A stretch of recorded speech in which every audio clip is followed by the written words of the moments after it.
On today's Apple Daily, colourful iMacs, Final Cut subscriptions, what if Apple bought LG, how I'm doing, when is AppleCare worth it, and AirPod Colours. For the latest Apple news, rumors, and leaks, every weekday at 12 UTC, join us in the iCave.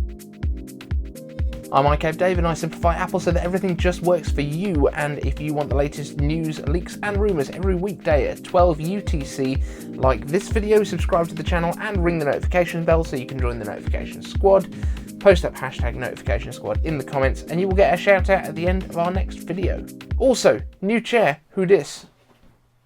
Finally, we have upgraded. Again, I've gone for probably one of the cheapest of this kind of chair. It is a nice purple. I'll throw in some sexy footage of it. I've gone for this kind of gaming style chair. It's just a little bit kind of snug. It's slightly too big for the gap in my desk, so I'm going to have to move this side out a little bit. But other than that, really quite happy with it. It was about 80 quid on Amazon. Thank you very much. I will include a link down in the comments, the description area, that you can click on and it will take you through to these chairs. They're very reasonably priced. They seem to be pretty good and it'll help to support the channel. But let's get into the news. First up today, we had a video from John Prosser yesterday talking about some leaks about Macs, and the first one is that iMacs are going to be coming in multiple colours.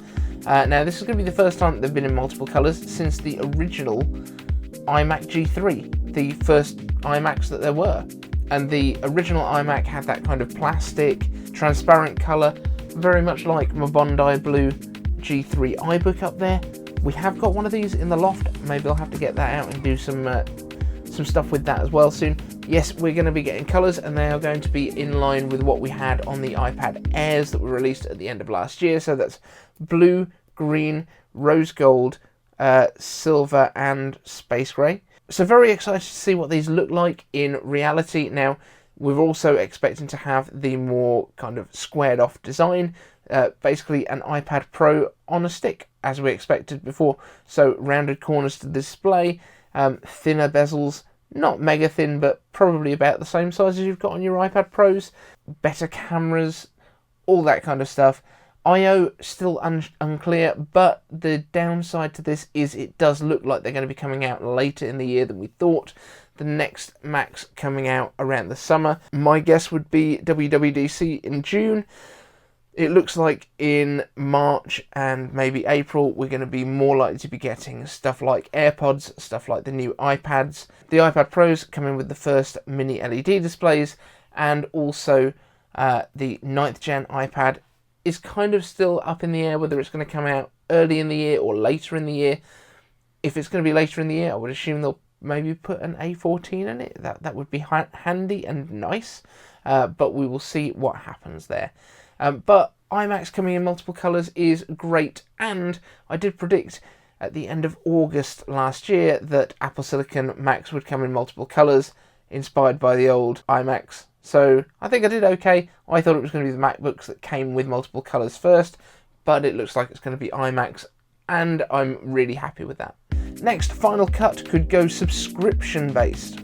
Now I know this is going to raise absolute hell in the comments, so I'm fine with that. Let me know what your thoughts are on this, but also have a little listen to what I've got to say first. So Final Cut Pro is an expensive bit of software. It is $300, £300 over here. Via Patently Apple, we have seen that there has been a change to the trademark for Final Cut Pro, which essentially means that it can be used as software as a service as well now. That is kind of the update that we have. There's nothing to say that Apple has plans to do this, but it brings to mind to me, if we're getting brand new iPads Pro next month, then it's quite possible that Final Cut is coming to the iPad Pro, and that's why, because for the iPad version maybe there's a small subscription fee rather than being an outright $300 cost. So maybe if you don't want to buy the desktop version, you can use just the iPad version for a subscription, or maybe you can subscribe to both. Maybe they're going to get rid of buying it outright. Maybe they're going to give you both options, so you can buy it outright or you can subscribe. I know there's a lot of people that hate the idea of subscribing for software, but I would also guess that more people are likely to subscribe to it than buy it outright if given the option.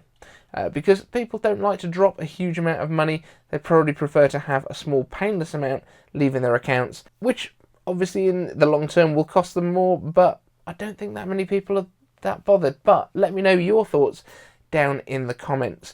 Now, one thing that Tailosive Tech, when they were talking about this, Drew over there was saying maybe it could be like Final Cut Plus, where you get access to a whole bunch of extra resources, extra titles, extra generators, extra motion graphics, all that kind of stuff, which would be a really interesting way of that happening. If that's the case, you might still have to buy it in the first place, or maybe you can just do a subscription and you get all of these things. It could also be tutorials and that sort of thing, but tutorials are like out there on YouTube anyway. But he mentioned that it could be along the lines of Apple Fitness Plus, which is basically you doing fitness at home, which is generally free, but with tuition, which is expensive. So, you know, could be going that way. I would think they would probably be looking at doing a subscription for the software itself, purely because people don't tend to want to spend $300 on an iPad app. Next up, we're going to get into some iCave answers, but before I do, I have put up a couple of shorts again on the main channel, so check those out. They are under 60-second videos that basically explain something quite quickly, and we will be doing one for all of the different Apple Silicon chips that we're expecting to see. So what M1 is, what M1X is compared to that, what M2 will be. So that is all coming in the next couple of days. First question comes from Unkle Buh. Do you ever think Apple would buy a display company? I think LG would be a good purchase for them if they wanted to totally quell their reliance on third-party companies for components. That's a great question, because I've asked exactly this question in the past about them potentially buying someone like TSMC, who is absolutely far more enormous than I expected at the time, so that's probably impractical. But something like LG or a panel manufacturer, I can see why it feels appealing, but if you look at the way that Tim Cook has worked, he actually moved Apple away from doing their own assembly and making their own components back in the day. So what Apple is doing right now, and you might think that Apple are making their own chips, they're not. They're designing chips and then they're having them made on contract for them by TSMC. And that's exactly what is happening with Samsung and LG for displays as well. So Apple does all the design work, Apple does all of the specifications, and basically sends those specifications to the factories at LG and Samsung in order for them to do the construction and basically make them to order. So these panels are not panels that would otherwise be going into a Samsung phone. These are panels that are specific to the iPhones. And when we were talking as well about the 120 Hertz ProMotion stuff, basically the reason that we didn't have it last year was not because Apple decided that they wanted to do something else or that they decided it wasn't important. It was that nobody could produce enough of these panels that they could actually put them into the iPhone 12 Pros. They wouldn't have had anywhere near enough panels to actually make enough phones for the demand that happens with iPhones.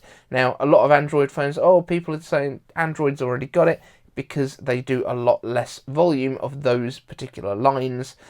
When Apple makes a phone, I mean, they were the biggest phone seller in the last quarter of last year. So we're talking big numbers here. We're talking really big numbers. In answer to your question itself, I don't think they would buy LG. I think they're quite happy to have these partner companies that will manufacture their parts to their spec for them when they need to. And it also makes it a lot easier for them to scale, because they can go to more manufacturers if they need to once they've got their designs in place. Thanks for the question. Saad Ismail asks, how are you? And Saeed is Apple Tomorrow, so he is the guy that does pretty much all of the renders that you will see on the show. If there are any renders in the show, pretty much chances are it's from him. I don't tend to use anyone else's because I don't want to get confused with crediting and stuff. But he does amazing work. Go and find him on Twitter. And congratulations to Saad as well, because his renders of the Mac Cube that we did for a video that we did a little while ago on this channel just got featured on Front Page Tech with John Prosser. But yeah, I'm good, Saad. And Rob asks, what Apple products are worth getting AppleCare for? Most likely the new M1 MacBook Air would not benefit from AppleCare, since they probably last for 8 years or more. But what about the other Apple products like iPhone, earpods, iPads, Apple Watch, various accessories to each product category, etc. What other things to keep in mind when deciding whether to get extended warranty, AppleCare? Or, to ask the same question a different way, which Apple products get the most AppleCare purchases? For this, I think it depends very much on your own personal circumstances as much as anything else. As with any insurance type product, it is insuring against a cost that you wouldn't be able to meet otherwise comfortably. So, for example, I would say that the least useful kind of devices to get AppleCare for would be something like the Mac Mini that I've got over there, because what is going to happen to that you are going to do that is going to damage it or break it? What's going to go wrong with it?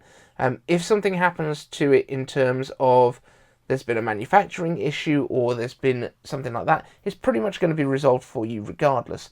But if you are looking for AppleCare, it tends to be for more accidental damage or when it gets damaged when you're out and about. So the Mac Mini here, there's very little that moves on the thing. It's got a fan inside it, but if that didn't go, it probably wouldn't make that much difference to it. If you have a MacBook Air or a MacBook Pro and you have any chance of damaging the display for some reason, I would definitely recommend getting AppleCare for those, because the display itself, the top case is about $600 to $800, something like that, to get replaced, which is not a great deal off the price of replacing the whole unit. So I would say AppleCare for that sort of thing is a really good idea. Again, if you are using an iPhone and you tend to go caseless, or you are clumsy, or you have small children, I would recommend probably getting the AppleCare for your iPhone. The main thing that's going to go wrong with them these days is going to be the screen getting cracked. And if it does, I think it's something around $180, maybe more than that, to get that replaced by Apple. So I think it's definitely worth having for that if there's any chance of you breaking that in the first couple of years. Now with Macs and stuff, I do think the MacBooks, it's more expensive to obviously get AppleCare for these things, but if you have any chance of breaking that thing, or there might be another issue with keyboards and stuff, because the butterfly keyboards were a manufacturing problem with the design being pretty bad, basically. Apple has dealt with that in the end, but there were a lot of people before it was recognised as an issue that were going to get it serviced and having to pay at the time, which then got refunded. In general, as I say, those things get refunded anyway, because Apple acknowledges that it is an issue with the product and not an issue of the use, if that makes sense. So I really think AppleCare for stuff that you might damage yourself. If it's not that, then typically your warranty will cover stuff anyway. And there are a lot of countries that have longer warranties than Apple would normally give. So check if you're in one of those countries, and if you are, don't worry so much. But typically, if stuff goes wrong because of Apple's fault, Apple are pretty good at fixing it. Things like AirPods, though, I wouldn't bother with it at all. Apple Watch, maybe if you get the top of the line one, because if you crack this screen, yeah, that's pretty much a goner. You need a replacement. So Apple Watch, I think, is a reasonable idea. iPhones, definitely, if you are the kind of person that breaks screens at all, it's a very good value for you. Macs in general, probably not so much, but again, if you think you might break a display, that's really the big issue that could cost you a lot to get repaired if you don't have AppleCare. Any other accessories, though, I can't imagine needing it for AirPods. They're not repairable anyway, and it's not also a massive amount of money. I know it's expensive for a pair of headphones, for a pair of in-ear headphones at least, but at the same time, it's not a life-changing amount of money for most people that are buying Apple stuff to replace a set of headphones if they needed to. Insure stuff that you can't afford to fix yourself. And bear in mind that the majority of people that do insure these things won't use the insurance, and that's the only reason that insurance works. Otherwise, it's just paying for the service in advance. Skullgamer Rishi asks, do you think Apple will ever give multiple colour options on AirPods 3, 4, etc. and AirPods Pro, like with the AirPods Max? And I've got to say that I think the probability of that is going up every single day, especially when we're now hearing that iMacs might be getting multiple colours, which have never had anything apart from the silver, which all of them had, and the space grey for the Pros before. If Apple was ever going to move into doing colours for these things, now is pretty much the time, and I think AirPods are one of the products that really could do with having multiple colours. Like Apple acknowledges this with Beats, where they do multiple colours, and also now with AirPods Max. So I really don't see why they wouldn't offer some colours. It's not going to add a huge amount of cost to Apple themselves. We might see some colours selling out quickly. We might see different colours year on year. All of that would be really cool. I'm not that bothered. I know you can get skins and stuff for them as well, but yeah, multiple colours, why not?